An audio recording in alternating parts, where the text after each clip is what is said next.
دەستەی کارجێڕی هەردوو ئەنجومەنی هەریر و خەلیفانی کۆمەڵی ئیسلامیەوە بە خێراتنی گەرمی ئەوەی بەڕێز و خۆشەویست دەکەین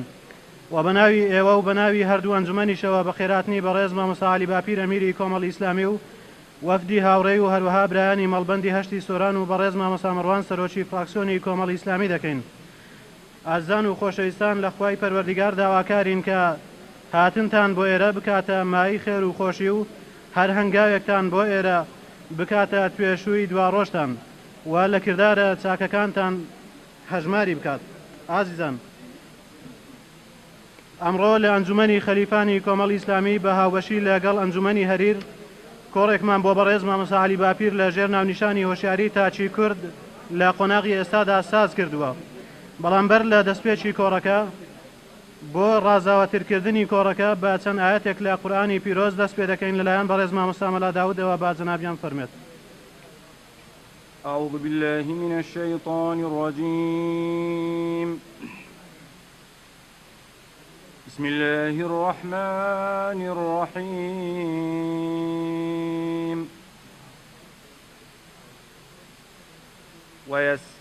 ويستعجلونك بالعذاب ولولا أجل مسمى لجاءهم العذاب وليأتينهم بغتة وهم لا يشعرون.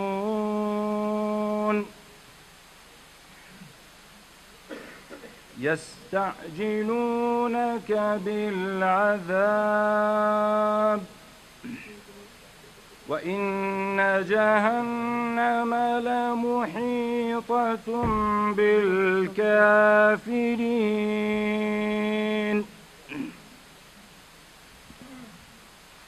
يوم يغشاهم العذاب من فوقهم ومن تحت أرجلهم ويقول ذوقوا ما كنتم تعملون.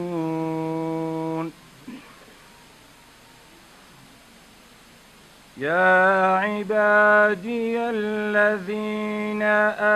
آمنوا إن أرضي واسعة فإياي فاعبدون. كل نفس ذائقة الموت ثم إلينا ترجعون.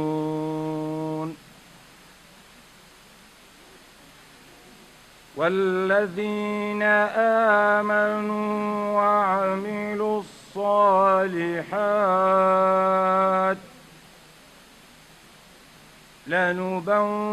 لنبوئنهم من الجنة غرفا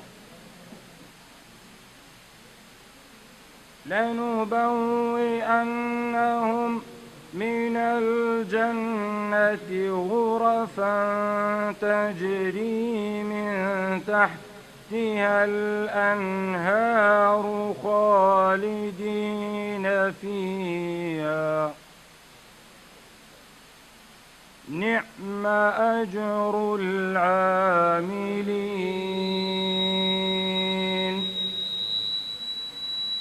الذين صبروا وعلى ربهم يتوكلون.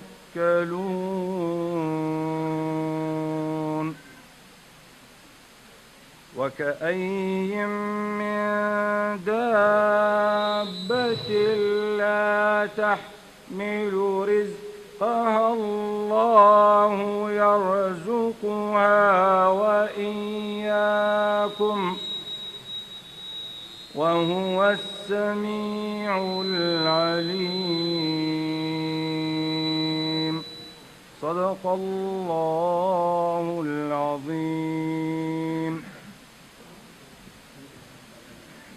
خی پەروەردیگار پاداشتی بەڕێز مامۆستا مەلا داود بداتەوە. ئازان ئێستا سەرنجتان ڕادەچێشین بەوتە بە نرخەکانی بەڕێز مامۆستا عەلی باپیر با جەنابیان فەرمێش. بسم الله الرحمن الرحيم. الحمد لله وصلى الله تعالى وسلم وبارك على رسول الله محمد وآله المهتدين بهداه من الصحب والأزواج والقرابة والتابعين لهم بإحسان إلى يوم اللقاء. مامۆستایانی بەڕێز ڕیسپیانی محتەرەم برایان و خوشکان خەڵکی خەلیفان و ناوچەکانی دەوروبەری زۆر خۆشحاڵم کە ئەم شەو لەم کۆڕەدا بە دیدارتان شاد دەبم. لە خوای خاوەن بەزەیی و کەڕەم و بەخششی بێسنوور داواکارم ئەم کۆڕەمان لەو کۆڕ و مەجلیسانە بژێڕێت کە دانیشتوەکانی بەشداربووەکانی خوای پەروەردگار بە ڕەحمەت و بەزەی خۆی دایان دەپۆشێەوە فریشتەکان دەوریان دەگرن و دوعای خێریان بۆ دەکەن. برا خوشکانی بەڕێز، هەمووتان دەزانن کە ئێمە ئێستا لەم هەرێمی کوردستاندا لە واقعێکی دژوار داین، زۆر گرفت و کێشە و قەیران یەخەیان گرتووین و خەڵکێکی زۆر تووشی نائومێدی بووە و پێیان وا کە هیچ ڕێی دەرەتان نییە، ڕێی دەربازبوون نییە لەو بارودۆخەنە هەموارەی کە تێکەوتووی. دیارە من عادەتم نییە بەڕاستی کە بەبێ ئینسافی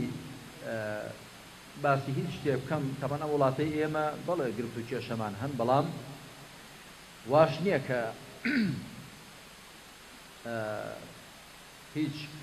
خاڵی ڕۆشنی تێدا نەمابێ، هیچ خێری تێدا نەمابێ.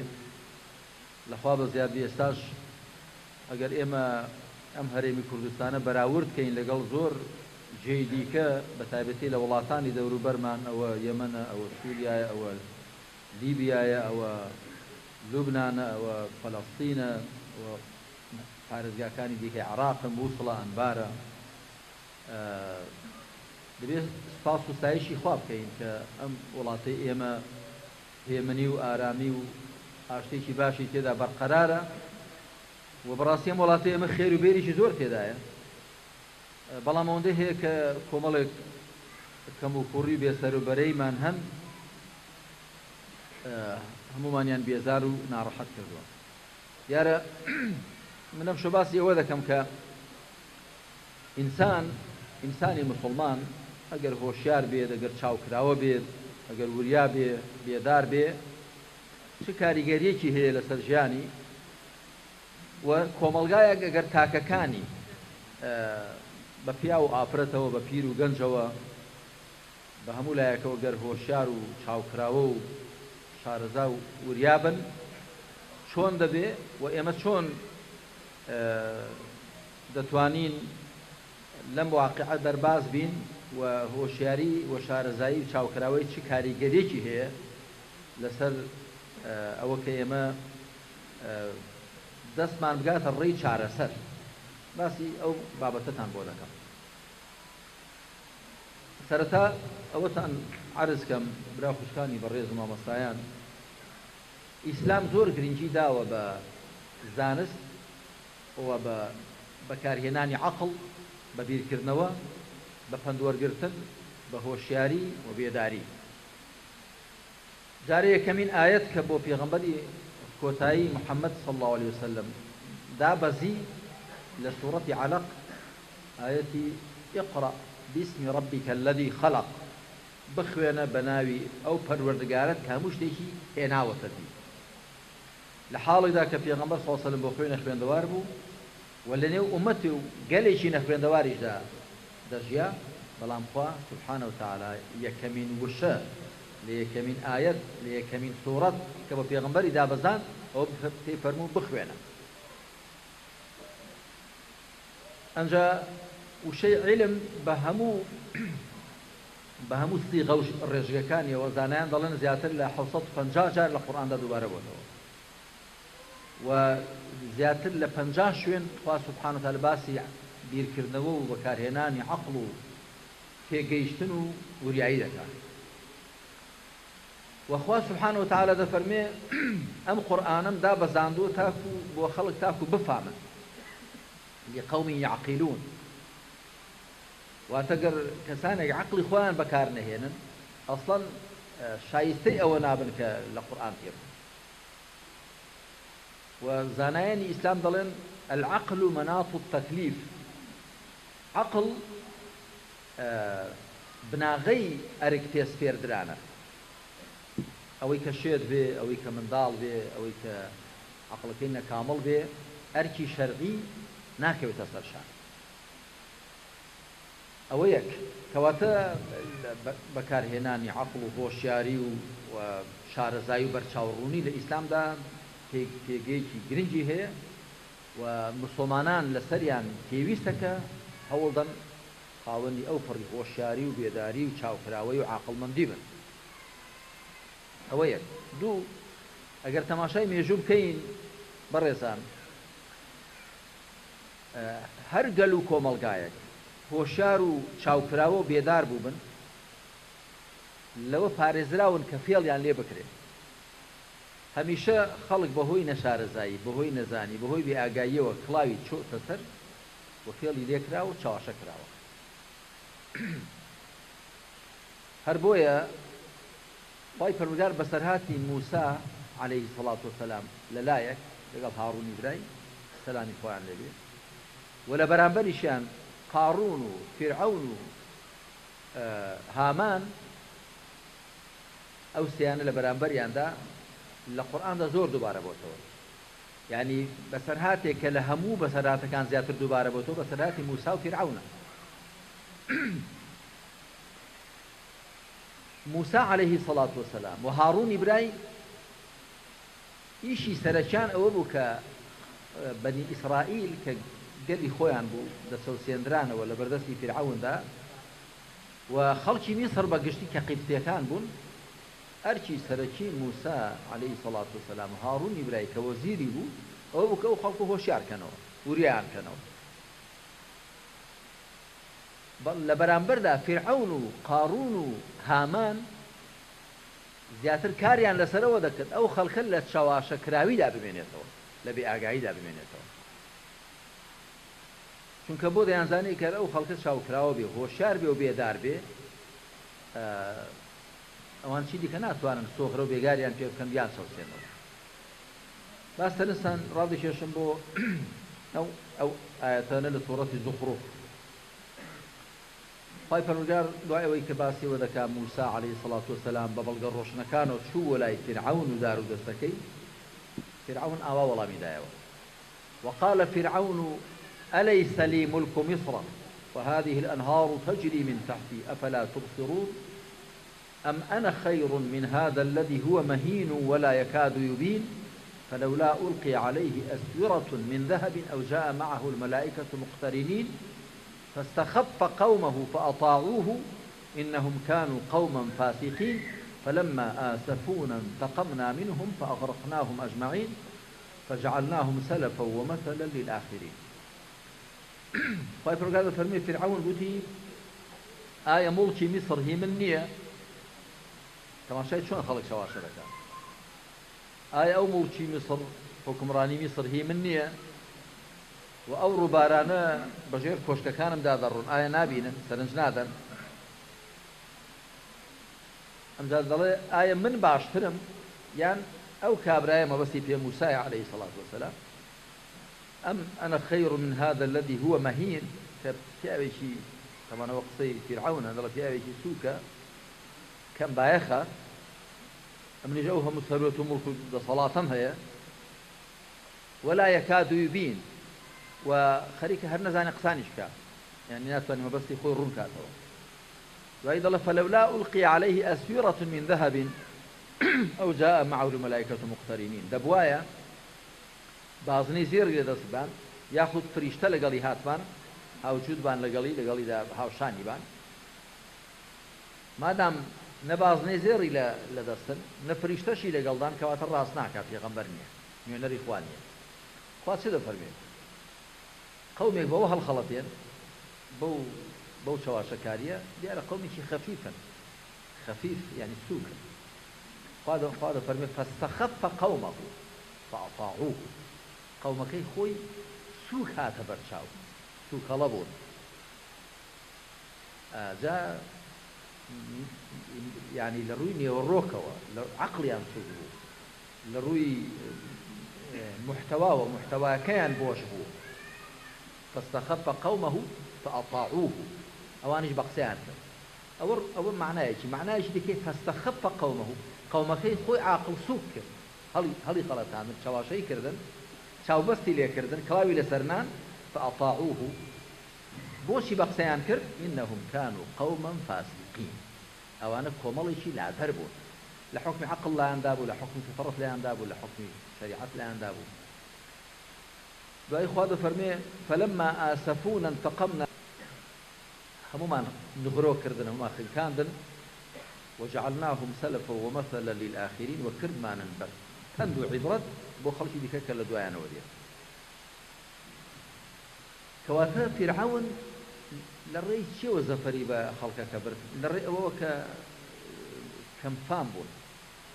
ورد نبون وشعر نبون وريا نبون تماشاو كان برزان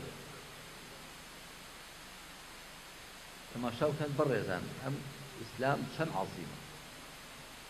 إسلام ديويت كشوان كوتواني ديويت كميلتان خلق وشعر وشاوكراو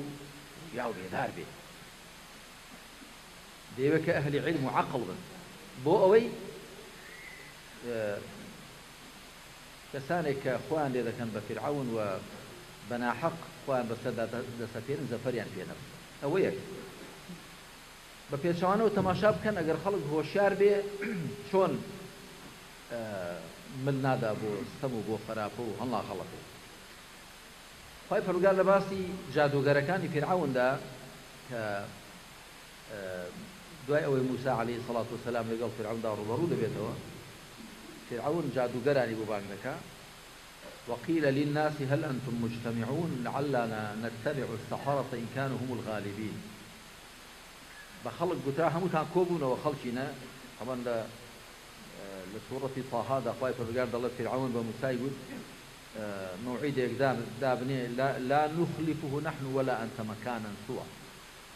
شوين يجي تاخذ به غرفان يجي تاخذ نأيما دواب كوين نتوه تليك كذا بين شو كذا ساعات وش النورة ساعات وان دورة ما أجمع اللي جديد إيه إما بين ميدانك هي توش ورا أتو موسى لقال هارون براد ورا ومش أو جادو قرانا جن دام دخوا أتو شو مدبر ذيك كتو جادو قري موسى دفرمي موعدكم يوم الزينة وأن يحشر الناس ضحى موعد من روجي زينة به روجي جشن روجي شان هبو ديارة جن جواني على بركر وشون دري أوانا وأن يحشر الناس ضحى وبيشني ورو بروني ورو خلق كوبا كيتوا شو كاتا روش بدروي ودنيا روناك وهم كذابين جاب بس أو جملة ك دواي أوي فرعون جادو جركان خوي ديني وموسى عليه الصلاة والسلام بخوبه وقشانكي هارون براشي لقال جاك بس كان لقال أنا هو أخذ فرمي إنني معكما أسمع وأرى من لقال أنا مدشبين مو دشبيستر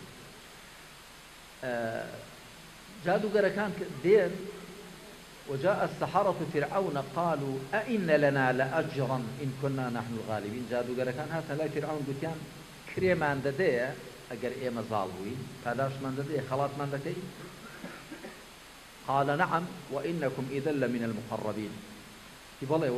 لو أنا دبن كزور لقمتان نزيد خمو يعني جادو جركان بيشوي إيماني بيرن بيشوي هو شار بنو بيشوي ضليان بيدار بيتوا شاوري خلقتوا براتك كريو فلاش ديشان لفرعون ده دواي أويكا أوي موسى ذيكا ديبينن جا همو خاون مهنيك همو خاور صنعتك دزاني صنعتك هو تاشوي ضروري هو جادو جركان زور باش ديان زاني جادو تاشوي ضروري ومعجي فرق جوازي بين معجزة وجادو شيء کاتێک ئەوەی موسایان بینی تەماشایان کردەوە سحر نییە گۆچانێکی فڕێدا و هەرچی مار و حەزیاب و کە بە سحر دروستیان کرد هەمووی قوتدا فإذا هي تلقف ما يأفكون هەمووی قوتدا دەڵێ بوو بە مارێکی زۆر گەورە کە دەوری ئەو مەجلیسەی هەموودایە ئەو خەڵکە کە کۆ ببووە و سەری لە سەکی چێدانا و زاری ئاوا کردەوە کاتێ ئەویان بینی زانیان ئەوە لە جۆری سحر نییە هەموو سەجدەیان برد بۆ خوا و ئیمانیان بە موسا هێنا کە پێغەمبەری خوایە و ئیمانیان بە هاڕون هێنا کە پێغەمبەری خوا فرعون هەڕەشەی لێکردن جارێ ئەوانیشی تۆمەتبار کرد جارێ و جادوگەرانە فرعون هەموو بۆ خۆی کۆی کردنەوە کەچی تۆمەتباری کردن کە ئینەه لەکەبیرکم الذی علمکم السحر ئەو گەورەیەتانە ئەو فێری جادوی کردن بۆی خەڵکەکە چاواشە بکات ئەگەنا بۆ خۆی جادوگەرەکان هی خۆی بوون بۆ خۆی پەروەردەی کردوون وەکو چۆن ئەو ڕاگەاندن کارانەی کە لە پشت ئەو کەناڵانەوە کە چیان پێ بگوتری ئەوە دەڵێن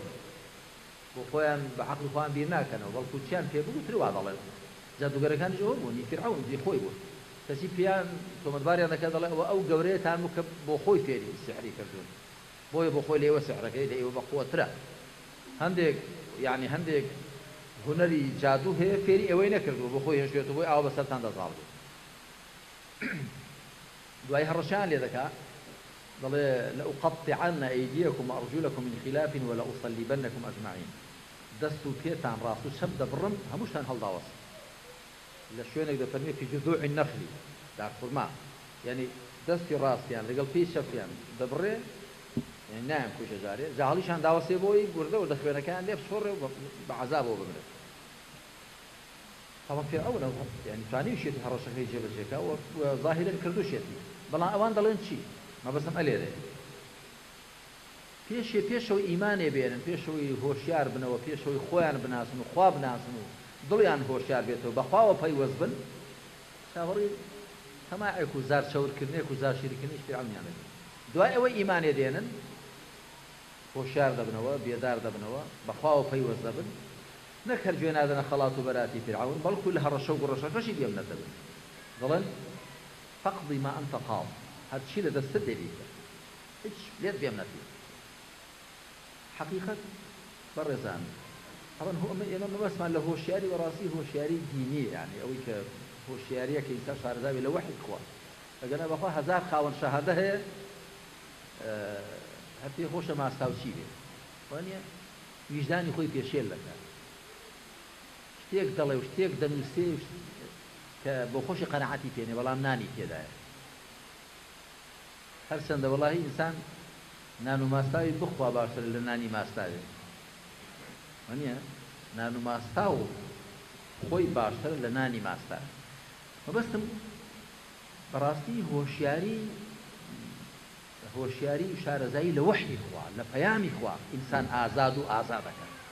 ئەگەنا زۆر کەسێ خاوەن شەهادەیە دکتۆرای هەیە شارەزایە پرۆفیسۆرە بەڵام تەماشا دەکەی چونکە شارەزایەکەی ئیلتیزامی لەگەڵدانیە ئیمانی لەگەڵدانیە بەخواوە پەیوەست نییە تەماشا دەکەی وەکو گوتم ویژدانی خۆی پێشێل دەکات جا برا خوشکانی بەڕێز ئێمە لەم وڵاتەدا هەموو زۆرم بیر لێ کردوێتەوە طبعا کە هەمومان بەرپرسیاری خۆمان لەم واقعە دەرباسکەین ئەگەر پێمان وابێ هەندێک کەس پێیان وایە شتەکە زۆر سادەیە ئەو حیزبە لا بچێ ئەو حیزبەی دیکە بێ ئەو شەخصە لا بچێ شەخصێکی دیکە بێ شتەکە کۆتایی بێ وانییە تو لە هەرێمی کوردستان گەڕێ وڵاتانی دیکە تەماشا شوێنی وەکو میسڕ تەماشا چەند حاکم ڕۆیشتن و حاکمی دیکە هاتنە شوێنیان هەروە خۆی وانییە بۆ محەممەد مرسی فەقیریش هات لە هەڵبژاردنێکی ڕێوک و ڕەوانیشدا خەڵکی ڕەوایەتی پێدا بەڵام دیسان گەڕانەوە سەر بەزمی پێشێ ساڵێک لیان نەگەڕان حکمڕانی کرد کەواتە قەزێکە ئەوە نییە ینی دووچاوێک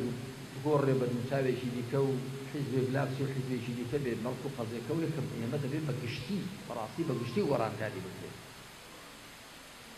چونکە هەرچۆن بێ ئێستا هەر واقعێکی سیاسی تۆ تەماشای بکەی هەڵقڵاوی قەناعەت و ئیرادەی و خەڵک و جەماوەرەیە بەڵێ جاری واشەیە بە حکومڕانێک بە ئاگر و ئاسن پیش دەکات بەڵام هەر چۆن بێ ئەویش هێندێک خەڵکی هەر هەیە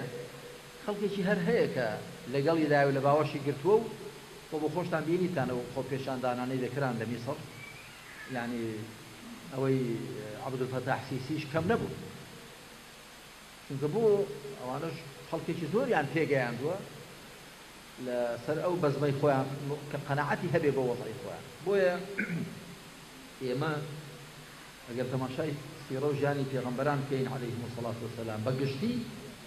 بە تایبەتی پێغەمبەری خاتەم تەماشا دەکەین فعلا لە پەروەردەکردن و هۆشیارکردنەوەی تاکەکانەوە دەستی پێکردووە لە مەککە چەند تاچێک چەند کەسێک پێگەیەندران هۆشیار کران بێدار کران جا ئینسان بە زانیاری ڕاست و دروست عەقڵی هۆشیار دەبێت بەهۆی ئیمان و تەقواش دڵی بێدار دەبێت هیوا هەیە عەقڵەکەی هۆشیارە بەڵام دڵەکەی بێدار نییە هەتا دڵ بێدار نەبێ هەتا دڵ بە خواوە پەیوەست نەبێ هەتا دڵ پڕ لە ئیمان نەبێ معلوماتی نییە و مێشک ئینسان هیچ چاک ناکات دەزانێت ئەوە چاکە بۆ خراپە بەڵام نە چاکەکە دەکات و نەخۆشی لە خراپەکەی دەپارێت جارێوە کابرا دەزانێت فڵان شتە حرامە و زیان بەخشە بەڵام هەر بەشی تا فڵان شتە چاکە کەچی نایکا بۆ زانینەکەی هەر علاقەی بە عەقڵ و مێشتیەوە هەیە نەچۆتە نێو دڵ و دەرونی بگۆڕێ بۆ توانین بۆ زۆر جار دەڵێم دەبێت حاڵی بوونەکە لە خۆماندا بکەینە حاڵ زانینەکەمان بگۆڕین بۆ توانین وێڕای ئەوەی کە شارەزاین دەبێت کاراژ بین ئەوە بە چ دەبێت بە ئیمان دەبێت ئەگەر بۆیە ئەهلی تەسەوف و عرفان ئەهلی تەزکیە لە هەموو خەڵکی دیکە بە تواناتر بوون لەوەدا کە بتوان خەڵک چاکە ئەڵبەتە ئەوانیان کە پابەت بوون بە قورئان و سونەت و شەریعەتەوە چونکە لەو بوارەشدا لادان و غەڵەت و فەڵەت بووە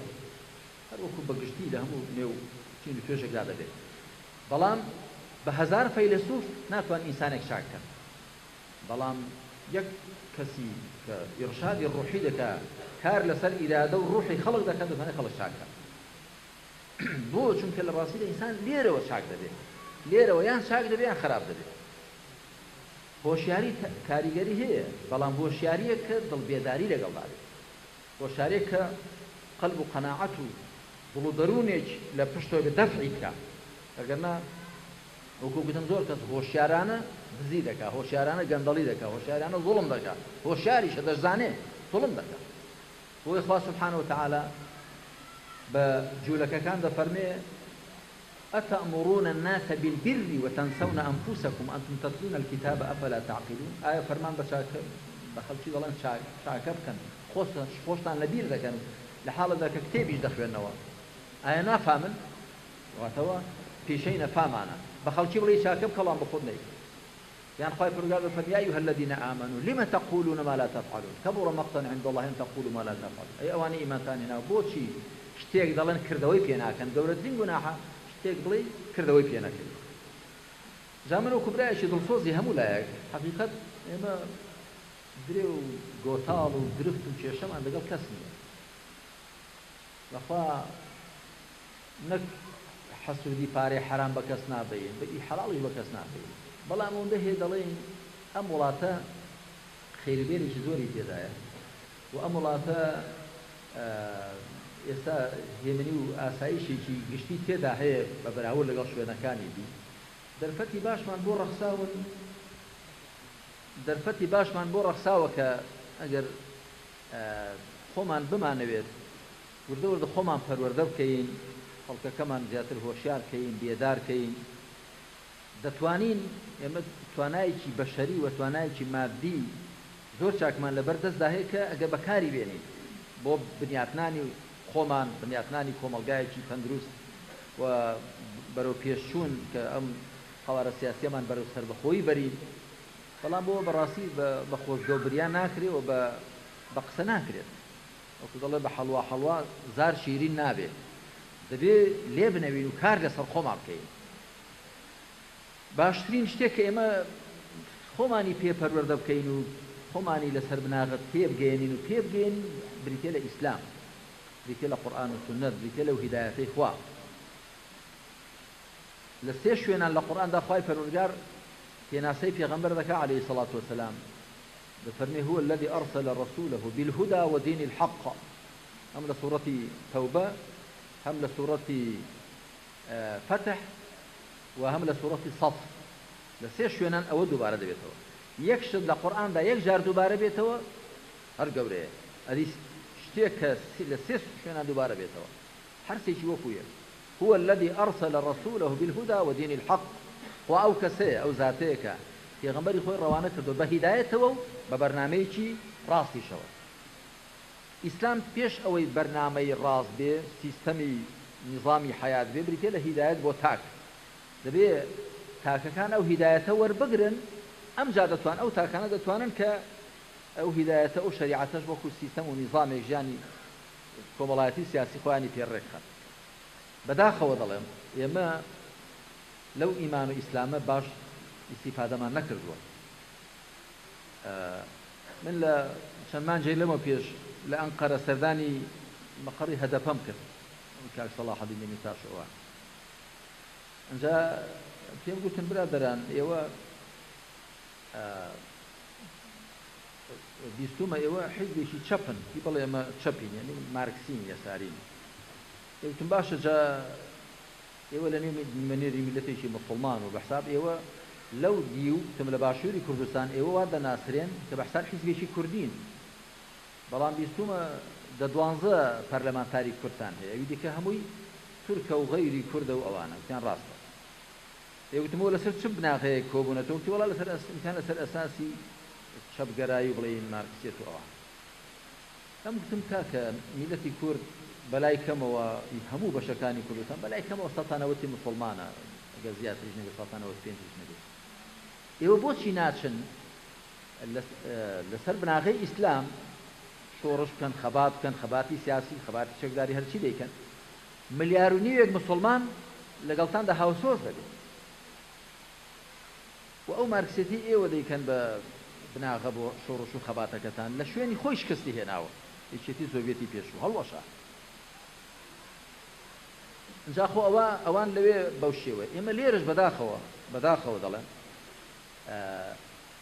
لە ماوەی ئەو 25 ساڵی ڕابردوودا هەر ئیش کراوە لەسەر ئەوە کە یان خەڵک هەر بە بێئاگایی بهێڵدرێتەوە لە ئیسلام یاخۆت دوورش بخرێتەوە. یعنی ئەوە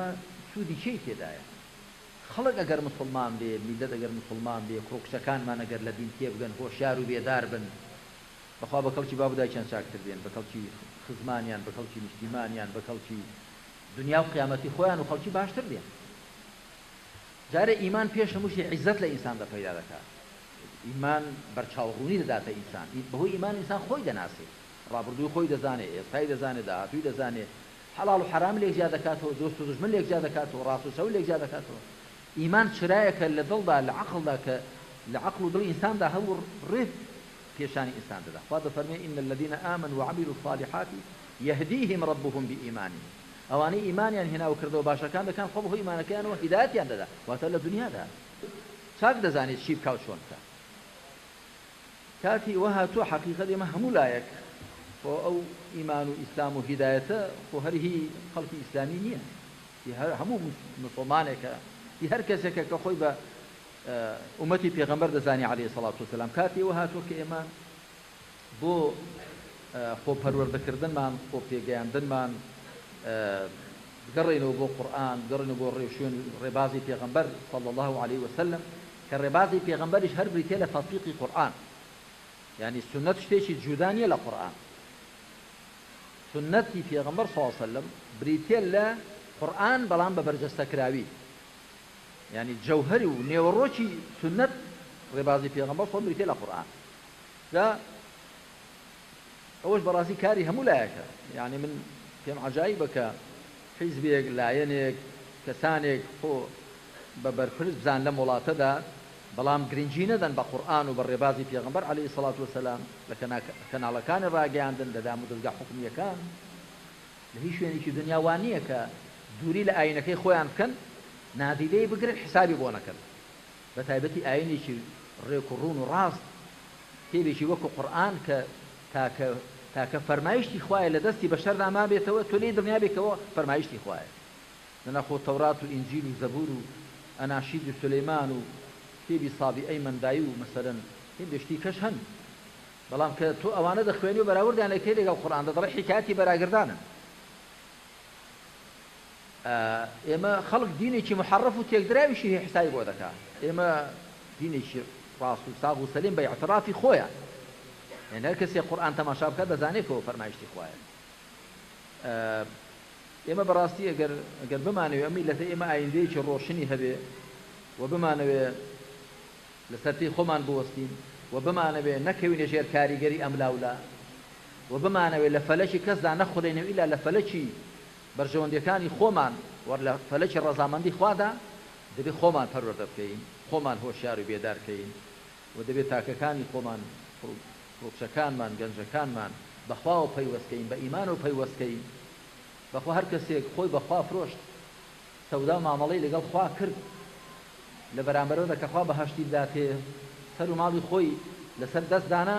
ئەو سەودایە کە لەگەڵ خوا کردوێتی تا ئیمان لە دڵیدا هەبێ جاریش کە سەر بۆ کەس دانانوێنێ زۆر جار خەونی خراپ بە خەڵکی ئیسلامیەوە دەبین و سەر بە فڵان و سەر بە پیسار و سەر بەوەی و هەر کەسە لە هەمبانەی خۆی داگوێن دەژمێرێ بەخوا ئەوەی عەبدی خوا بێ عەبدایەتی بۆ خوا وا ژیانی پڕ دەکات لە هیدایەت و لە عیزەت نایپەڕژێتە سەر کۆیلایەتی بۆ خەڵکی دی ئەوەی بەڕاستی بەندەی خوا بێ لە خۆی نامەشێنێتەوە خزمەتکار و کۆیلەی کەس چ لە ژیانی تاجیدا لە ژیانی سیاسی لە ژیانی نەتەوەییدا و تەماشاش کە شیخ عوبەیدوڵای نەهری ڕەحمەتی خوای لێ بێ لە سەدەی 19دا لە ساڵی 1980 کە شۆڕشی کرد لە باکووری کوردستان اسماعیل خانی شکار حاضی محەممەد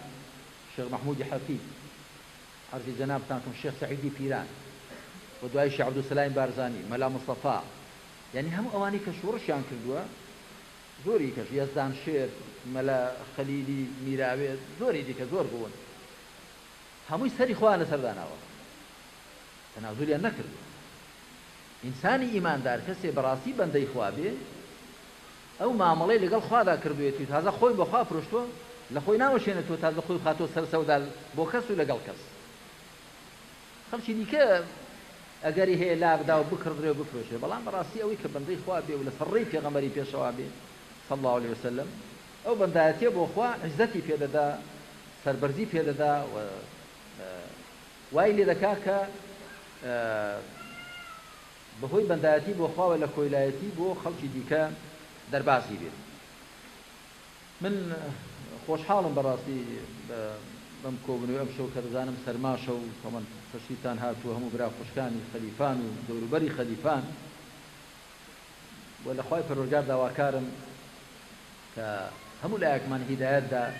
زیاتر لە قورئان تێبگەین زیاتر لە ڕێباز و ڕێوشوێنی پێغەمبەر صلی الله علیه وسلم تێبگەین و شارەزابین خۆمانی لەسەر پەروەردە بکەین عەقڵی خۆمانی پێ هۆشیار بکەینەوە دڵی خۆمانی پێ بێدار بکەینەوە وەکو مەحوی شاعیر دەڵێ مەحوی کە شاعیرێکی عیرفانی و ئەهلی تەسەوف بووە دەڵێ سەر کە هۆشێکی نەبێ زڕکە تاڵم بۆ چییە دڵ کە جۆشێکی نەبێ شوشەی بە تاڵم بۆ چییە حقیقەت دەبێمە هەوڵ دەین هۆشەکەمان بە شارەزایی لە قورئان و سونەت هۆشیار بێت دڵەکەشمان بە تاعەت و تەوحید و خواپەرستی بێدار بێ وەڵا ئەگەر خاوەنی عەقڵێکی هۆشیار و دڵێکی بێدار بووین ئەو کاتە دەتوانین دەستمان لە هەموو خێر و چاکێک گیر بکەین و لە هەموو شەڕ و خراپێکی بەدوور بین چ لە ژیانی تاکیمان لە ژیانی خێزانیمان لە ژیانی کۆمەڵایەتیمان لە ژیانی سیاسی و لە خەباتی نەتەوایەتیشمان خوا بەلەتف و کەڕەمی خۆی یارمەتی هەموو لایەکماندا کە هەز بە بەرپرسیارەتی زیاتر بکەین بەرامبەر بە دین و ژینی کۆمەڵگاکەمان و بەرامبەر بە ئێستا و ئایندەی میلەتەکەمان وەخوا یارمەتیماندا ئەو گرفت و کێشانەی کە هەمانن کێشەی بارگرژی سیاسی و قەیرانی ئابووری و بێکاری و بێژیانی و بێگوزەرانی کە تەنگی پێ هەڵچنیوین خوا یارمەتیماندا بەهۆی چەسپاندنی عەدالەتەوە کۆتایی بەو کێشانە بێنین ئەم وڵاتە خێروبێری زۆری تێدایە ئەم وڵاتە ئیمکانیەتی زۆری تێدایە بەڵام مشکلە ئەوەیە کە بە دادگەرانە مامەڵەی پێ نەکراوە گەرنا وەڵا بەشی هەموو کەس دەکا و لێشمان زیاتر بێت داخوا یارمەتیماندا دادگەری بچەسپێنین و دامەزراوەکانمان کارا بکەینەوە پەرلەمانە حکوومەتە باقی دامەزراوەکانە ئێمە هەرێمەکەمان و قەوارە سیاسیەکەمان بەو دامەزراوەنەوە قەوارەی سیاسیە بۆ گەرە شتانەی نەمێنن دەبێت تۆ بەچی دەبێت تۆ بە کەلاوەیە ئەڵبەتە ئەوەش مناڵم بە کەسێک و دوو کەس و بە هەمووان دەکرێت بەڵام هەر کەسە بە قەدەر خۆی و قەزی ئێمەش درێژخایەنە ئەگەر بمانەوێت میلەتێک بین لەسەر پێی خۆمان بوەستین وەکو میلەتانی دنیا بەرەو پێشەوە بچین گەشە بکەین و حەوزێ و احتیاجی ئەم لاولا نەبین دەبێت زیاتر خۆمان پێ بکەێنین زیاتر خۆمان پەروەردە بکەین و هەوڵ دەین ژینەکەمان زیاتر بە دینمان ڕێک خەین و پاچی کەین و چاچی کەین ئەو کاتە ئینشاءالله هەم سەربەرزی دنیا و هەم سەرفراز و ڕسووری دوا ڕۆژ دەبین و شایستەی ئەوەش دەبین کە بڵێن ئێمە شوێنکەوتووی پێغەمبەری پێشەواین صلی الله عليه وسلم ئەما واللهی خەڵکێکی ناهۆشیار و دڵتاریک و فکر دواکەوتوو وڵای شایستەی نییە بڵێ شوێنکەوتووی پێغەمبەرم صلی الله عليه وسلم و شوێنکەوتووی قورئانم خواوامان لێ بکە شایستە بین کە بە شوێنکەوتووی پێغەمبەر عەلەیهی سەڵات وسەلام بە پەیڕەوی قورئان لە قەڵەم بدرێین کە ئەگەر واش بووین شایستەی ئەوە بین بە تەئکید گۆڕان بەسەر ژیانی سیاسی و ئابووری کۆمەڵایەتیماندا دێ و بەسەر گرت و کێشەکانماندا زاڵ دەبین وصلى الله على محمد وعلى آله وصحبه أجمعين والحمد لله رب العالمين